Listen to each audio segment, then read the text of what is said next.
एक एक महीने के होते हैं और इनका मिसकैरेज हो जाता है, और 1 साल हो गया इनकी शादी को, और एक मिसकैरेज मार्च में हुआ है, एक जुलाई में हुआ है। अस्सलाम वालेकुम व रहमतुल्लाहि व हाँ, बरकातुहू। वालेकुम अस्सलाम वरहमतुल्लाहि वबरकातुहू। कैसे हैं आप?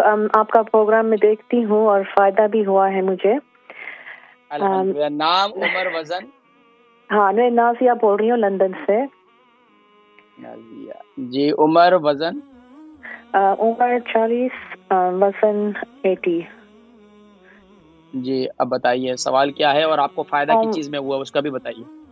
हाली फ़ायदा तो वो कलंजी के तेल से हुआ था और सुबह नहर किस मर्ज़ पेट। के लिए? किस मर्ज़ के लिए? वो माइग्रेन्स के लिए था। माइग्रेन्स के लिए थी। ठीक है, ठीक है, हाँ, ठीक है। तो वो जी, ठीक हो गया आप क्या है? हाँ, अभी अल्हम्दुलिल्लाह। अब बताइए हाँ, आप क्या? मसला ये है कि मेरे 2 भी प्रेगनेंसीज़ हुए मिसकैरेज में ख़त्म हो गए थे लास्ट ईयर ही।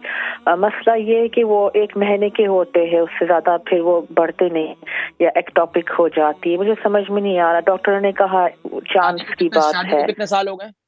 शादी को कितने 1 साल हो गए? साल 1 साल ही हुए। ये 1 दूसरी साल शादी ही है हुआ है। मेरी, पहली शादी से 1 बच्ची है। एक बच्ची है। अच्छा, ठीक है। मैं ज़िक्र अच्छा, आपका जो है वज़न जो है ये ज़्यादा है, थोड़ा-सा वज़न पर भी तवज्जो हाँ। दें। बाकी आपको शुगर तो नहीं है आपको? नहीं, कोई बीमारी नहीं है अल्हम्दुलिल्लाह। बस थोड़ा माइग्रेन अच्छा, कभी होते हैं, उसके अलावा कोई बीमार नहीं है अल्हम्दुलिल्लाह।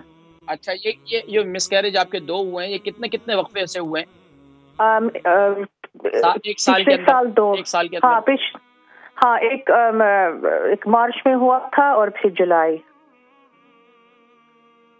ठीक है, मैं ज़िक्र करता हूँ, प्रोग्राम देखें इंशाअल्लाह।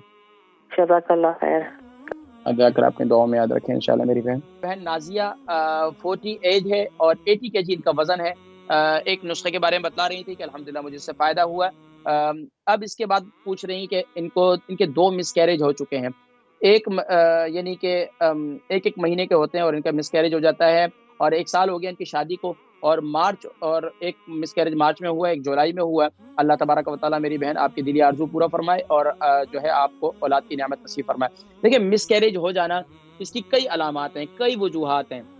देखिए, सिर्फ़ और सिर्फ़ हमारे यहाँ ये एक बड़ी मशहूर बात है जो प्रेग्नेंट ख़वातीन होती हैं कि वज़न ना उठाएँ, सीढ़ी ना चढ़ें, ये ना करें। सबसे बात दिमागी स्ट्रेस, सबसे बड़ी बात।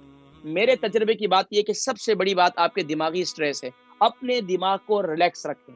अपने दिमाग को रिलैक्स रखें, ज़्यादा बर्डन उसमें ना डालें, ज़्यादा सोचो-विचार ना करें। अब देखें, ख़ास तौर पर हम इन ममालिक में आए ना, तो हमें यहाँ इन ममालिक में आकर इनकी अच्छी चीज़ें तो लेनी चाहिए। अब यहाँ ख़वातीन जो प्रेग्नेंट होती हैं, उनके साथ कितना हुस्न सलूक किया जाता है, उनको कितना टाइम दिया जाता है। ख़ास तौर पर अगर कंबाइंड फैमिली सिस्टम के अंदर किसी की बहू और ये हो जाए, तो उसके लिए तो एक मुश्किल हो जाता है, घर के काम-काज भी सँभालने होते हैं, बाकी मामलात भी करने होते हैं। तो उसमें थोड़ा-सा जो शुरू के अय्याम होते हैं, उसमें अपने दिमाग को आप जितना रिलैक्स रखेंगी, थोड़ा-सा कोशिशें करें कि जो है ऐसी फ़िज़ा का, बाहर की खुली फ़िज़ा का जो है, वो थोड़ा-सा उसमें आमदोरफ़्त होनी चाहिए। लेकिन ज़्यादा चलना-फिरना, ज़्यादा उठना-बैठना, ये चीज़ जो है ना दिमागी तौर पर नुकसान पहुँचाता है। ये जो है कि आपके मिसकैरेज की का भी सबब बन सकता है। अच्छा, इसके अलावा ख़ास तौर पर होता ये है कि जब वज़न ज़्यादा हो जाए ना, तो वज़न ज़्यादा होने की वज़ह से भी होता है। अभी आपका वज़न जो है 80 केजी, आपका वज़न जो है आपकी उम्र के लिहाज़ से कम भी जो आपका वज़न होना चाहिए, वो आपका 65 केजी आपका वज़न होना चाहिए। 65 केजी थोड़ा-सा वज़न आप लूज़ करें, वज़न के लिए कम करने के लिए मेरा कावा जो है वो आप इस्तेमाल करें। सौंफ 1 चम्मच, जीरा 1 चम्मच, दालचीनी जो है वो 3 इंच का टुकड़ा, अदरक जो है वो 3 इंच का टुकड़ा, और इसी तरीके से उसमें अजवाइन हाफ़ टी स्पून उसके अंदर कलौंजी और हाफ़ टी स्पून उसमें ग्रीन टी। ये कावा जो है आप 2 कप पानी डालकर उसको खूब अच्छी तरीके से उबालें। सुबह के वक़्त में भी, दोपहर के खाने के बाद भी और शाम के खाने के बाद भी आधा घंटे के बाद इस कावे को इस्तेमाल करें। अल्लाह के हुक्म से इंशाअल्लाह आप अपने आप को काफ़ी हल्का महसूस करेंगे आहिस्ता-आहिस्ता। अच्छा, कोशिश ये करें कि अगर अल्लाह तबारक व तआला आपकी दिली आरज़ू को पूरा फ़रमाते हैं, दोबारा अल्हम्दुलिल्लाह प्रेग्नेंट हो जाती हैं, तो अब उसमें कोशिश ये करें कि सब्जियों का इस्तेमाल ज़्यादा करें, चिकन छोड़ दें। और अभी भी आप चिकन छोड़ दें, चिकन का इस्तेमाल ना करें, ये आपकी सेहत के लिए अच्छा नहीं है। तो इसके अलावा आप दूसरी कोशिश ये करें कि मेथी दाना जो है रात को गीला करके सुबह इस्तेमाल करना शुरू कर दें। रात को गीला कर लें, सुबह उठकर उसका पानी पीना शुरू कर दें। इंशाअल्लाह आपको काफ़ी फ़ायदा होगा, फिर मुझे बताइएगा। इसके अलावा अपने नाक में कुलौंजी का तेल भी लगाना शुरू कर दें। इंशाअल्लाह अल्लाह तबारक व तआला आपको शिफ़ा नसीब फरमाए।